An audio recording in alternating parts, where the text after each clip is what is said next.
트럭 운전사가 밀가루를 가득 싣고 고속도로를 달립니다. 빵 공장을 향해서 출발했습니다. 가다가 고속도로의 휴게실에 잠깐 이용하고 휴식하고 나옵니다. 다시 출발해 갑니다. 한참 가다가 이상하다 생각해서 보니까 내가 몰던 밀가루 실은 트럭이 아니라 시멘트를 실은 트럭이었습니다. 아마도 시멘트를 싣고 가는 사람이 가다가 역시 그 사람도 휴게실에 들렸다가 나오지 않는 상태에서 빵 공장 빵가루를 긴 밀가루를 싣고 가는 사람이 그것을 잘 모르고 그냥 드라이브에 갔던 것입니다. 그러면서 생각할 수 있습니다. 내가 알 게 뭐람? 전혀 책임을 느끼지 않냐고 내가 알 게 뭐람? 변명을 하면서 열심히 빵 공장을 향했습니다. 열어보니까 밀가루가 아니라 시멘트 가루입니다. 그러면 여기서 브레이크를 걸어야 될 것 같죠. 그러나 빵 공장의 사람도 내가 할 게 뭐람 하고서 밀가루 대신에 시멘트 가루도 넣고 했습니다. 결국 먹은 사람은 배탈이 나겠죠. 대신에 시멘트 가루를 실었다고 생각했는데 가서 보니까 밀가루란 말이죠. 공사 현장에 가서 하는 말입니다. 내가 알 게 뭐람. 그래서 벽돌을 만들고 하는데 밀가루를 사용도 하고 그랬습니다. 그래서 지은 집은 금방 무너질 것 아니겠습니까? 얼마 전 플로리다에 10층 아파트가 붕괴되었습니다. 내가 할 게 뭐람 하는 사람들의 결과 아니겠습니까?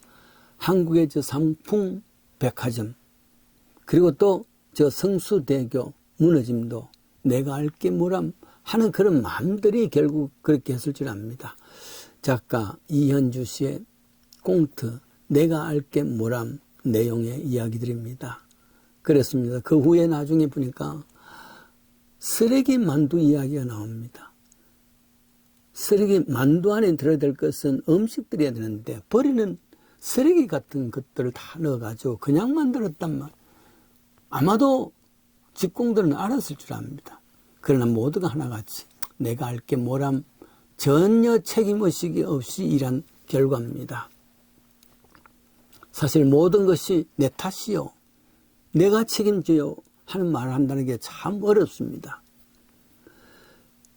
그런데 이 땅은 가만히 생각하면 모든 것을 내 탓이 아니고 남의 탓으로 네 탓 때문에 너 때문에 그렇게 했다.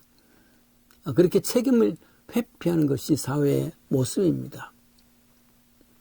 어릴 적 제가 외가에서 외가는 사과밭을 하는데요. 그 외가에 외숙모가 사과를 깎아주면서 처음 사과를 칼로 탁 이렇게 너네들 왜 사과를 탁 먼저 하는지 아느냐? 사과를 만약에 그냥 깎으면 사과가 많이 아프거든. 그래서 탁 먼저 한번 기절을 내면은 기절을 하는 거야. 기절할 때 수술해도 별로 잘 몰라. 아프지 않아. 마음 그대로 탁 해서 기절을 시키고 난 뒤에 껍데기를 깎게 되면은 얘가 아픈 줄을 몰라. 여러분, 사과 장수하는 사람의 마음이 이런 마음입니다. 작은 것 하나도 이건 내 탓이기 때문에 하는 그 사랑의 마음이지요. 이와 같은 것을 적은 사과 하나를 아픔도 내 탓이요 하고서 자기에게 책임을 지우는 것. 이것이 살아가는 방법인데 그러나 반대로 나는 내가 할 게 뭐람 하고서 모든 일을 남의 탓으로 돌리면 어떻게 하겠습니까?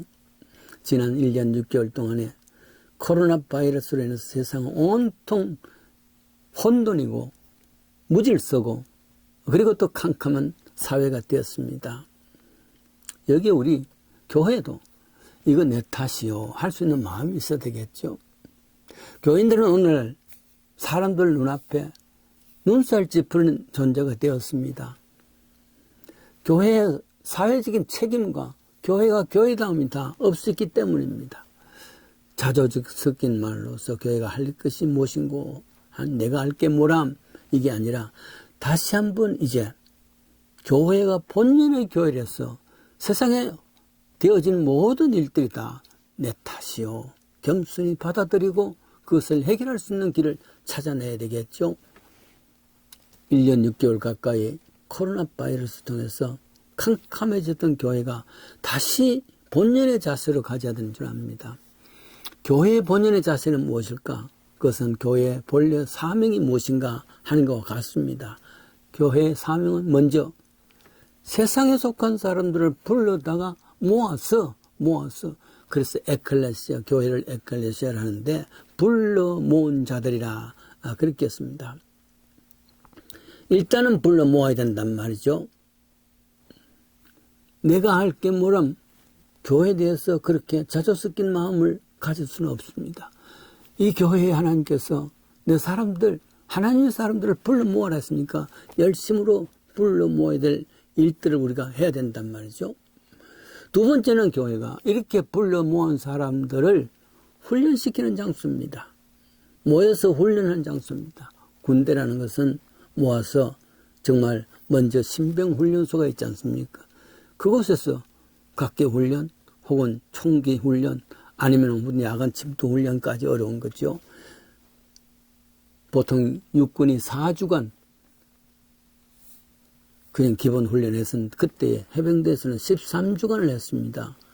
이게 무슨 말이냐 하면은 그만큼 어떤 훈련을 어떻게 강하게 받느냐에 따라서 강군이 되느냐 약군이 되느냐 달라질 수 있단 말이죠.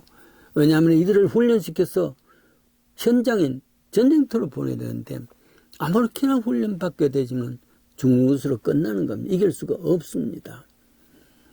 이렇게 해서 세상에 있는 사람들을 불러 모아서 열심으로 말씀으로 훈련시키고 기도로서 훈련시키고 봉사로서 훈련시켜서 강군을 만드는 겁니다. 세 번째는 교회가 할 수 있는 것은 이제 파송입니다. 전쟁터로 보내진다면 이 세상에서 보내지는 겁니다. 마태복음 28장 18절 있죠. 예수님께서 마지막으로 하신 말씀입니다. 모든 족속으로 제자를 삼아 아버지와 아들 이름으로 세례를 주고 너희에게 분부한 것을 가르쳐 지키게 하라. 내가 훈련을 받았으면 훈련 받은 사람은 다른 사람들을 훈련시킬 수 있는 책임을 또 가져야 된다. 내가 할 게 뭐람? 교회가 그러면 교회질을 못한단 말이죠. 이게 책임은 모두에 있겠습니다. 그래서 사도 바울도 헬라인이나 야만인이나 지혜자나 어리석은 모두에게 내가 빚진 자다. 빚진 자 심정으로 이 말씀을 나누는 것이죠. 그렇습니다. 다들 그렇다고 신학교를 가라는 것도 아닙니다. 다들 그렇다고 해가지고 목사가 되라는 것도 아닙니다. 단지 자기가 지금 현재 있는 상황에서 맡은 것에 성실히 열심히 다할 수 있다면은 하나님의 미랄이 될 수 있다. 그러면은 그게 사명을 다 감당하는 것이죠. 코로나 바이러스로 인해서 세상이 무질서가 되고 혼돈이 되고 흑암이 되어져 이게 바뀌어져야 된다. 이제는 새로운 출발으로 말이죠. 뒤죽박죽된 이런 것에서 내가 알 게 뭐람 하는 이런 마음에서부터 다시 내 책임이다. 내 탓이요 하면서 허리띠를 조아매면서 교회 본연의 의무 불러 모으는 사람. 열심히 모으는데 열심을 다 해야 되겠죠. 열심히 다시 훈련해야 되겠죠. 또 열심히 세상에 파송되어서 하나님의 복음 역사가 내 탓이요 하는 데서부터 시작되어서 참 세계가 이와 같은 질서가 충만하고 빛의 세상을 다시 회복하는 일에 우리 열심을 다하십시다.